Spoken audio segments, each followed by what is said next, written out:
Planet Mars is visible in the sky with the naked eye as a bright orange star. Thus, the planet was known since antiquity. Due to its color, the planet was named after Mars, the god of war.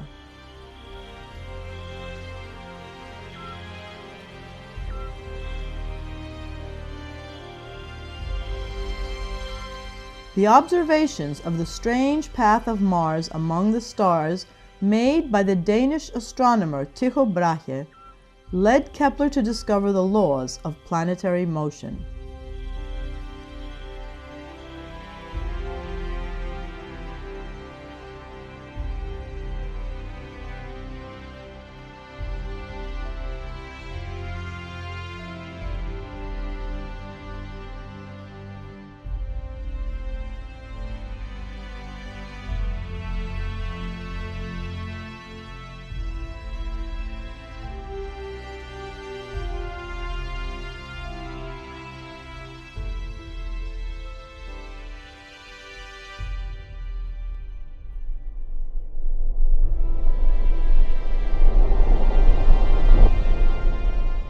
With a telescope, some bright and dark marks can be observed on its surface. By the end of the 19th century, the astronomers Schiaparelli and Lowell made visual observations of many straight lines on its surface. These lines were named channels. They believed that there was once an advanced civilization living on Mars that had struggled to survive by transporting water from the planet's ice caps to the arid equatorial area through these channels. The first astronomer to dispute these beliefs was Eugene Antoniadi.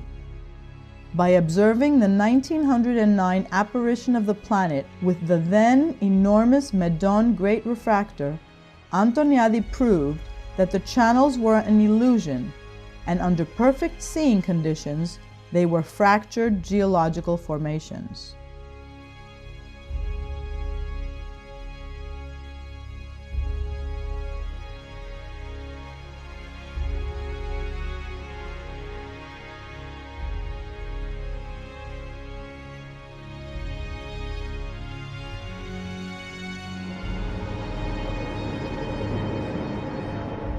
After the Second World War, telescopic observations provided much information about the atmosphere and the morphology of the surface of Mars.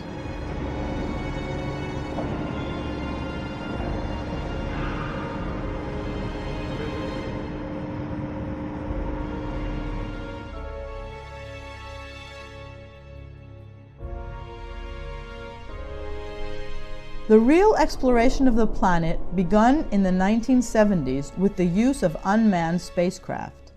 Since then, numerous missions have revealed many details of Mars.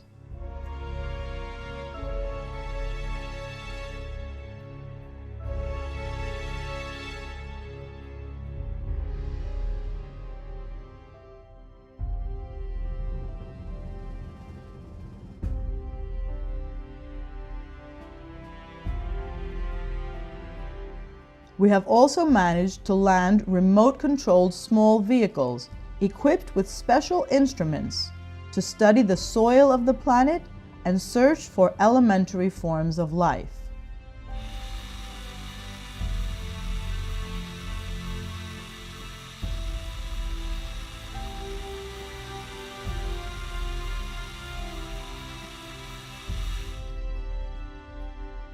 Unfortunately, these searches show no evidence of life until now. It seems that the planet is dead, but the search continues.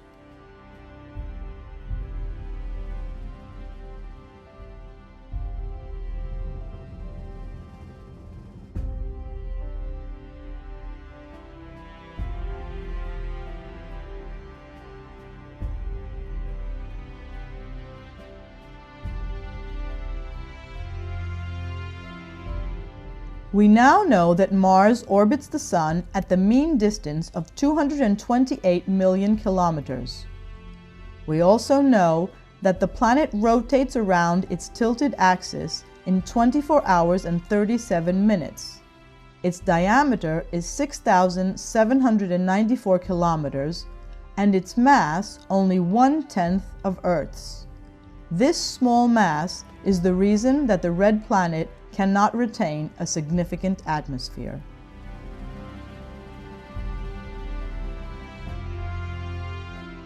Today, Mars is an arid and inhospitable place, with a mean temperature of about -23 degrees centigrade. Yet, in the hemisphere that is illuminated by the sun, the temperatures can rise to 35 degrees centigrade.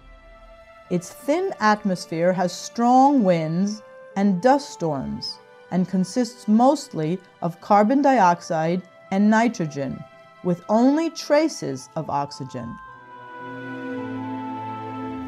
At the poles, huge amounts of ice can be observed. The polar ice changes in appearance along with the seasons of the planet. Most of this ice is frozen carbon dioxide, but it seems that there is also some water ice.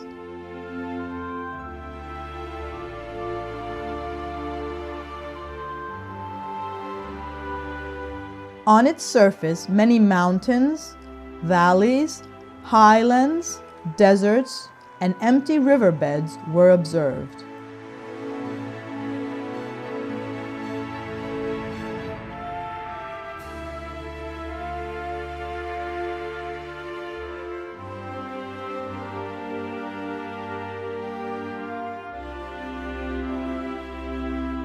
In the past, the planet had water in huge quantities. This water either escaped from the planet to space or was trapped in reservoirs inside the planet's crust.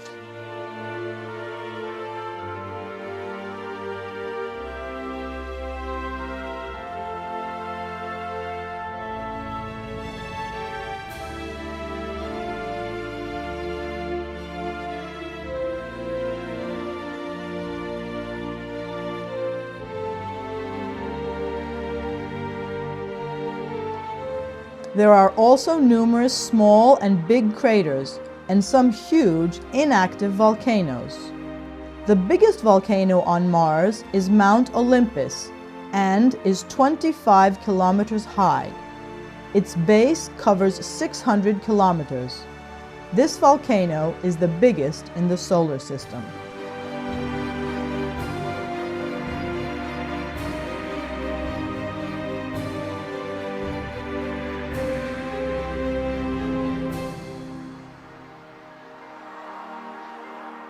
The large canyon Valles Marineris has a length of 4,000 kilometers and a depth of up to 7 kilometers.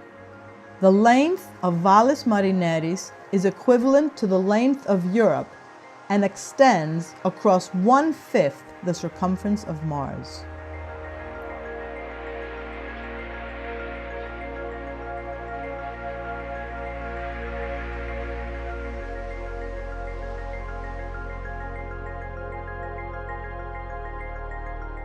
In 1877, two tiny, irregular-shaped satellites were discovered orbiting the planet.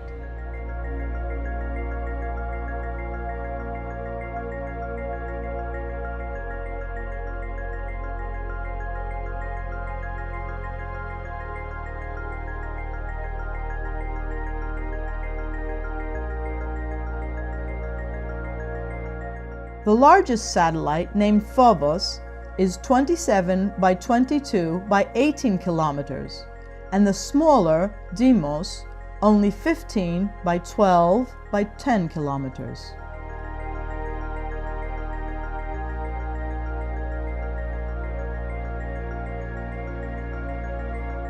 These objects were probably asteroids captured by Mars' gravitational field and thus became its satellites.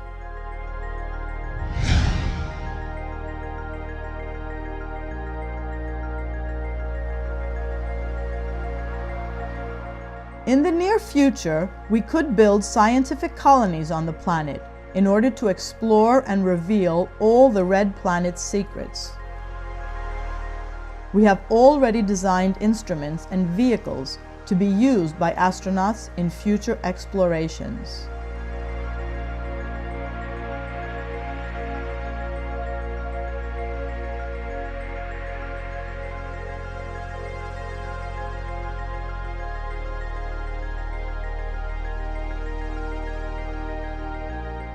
It seems that the time is growing near when humans will step for the first time on the surface of another planet of our solar system.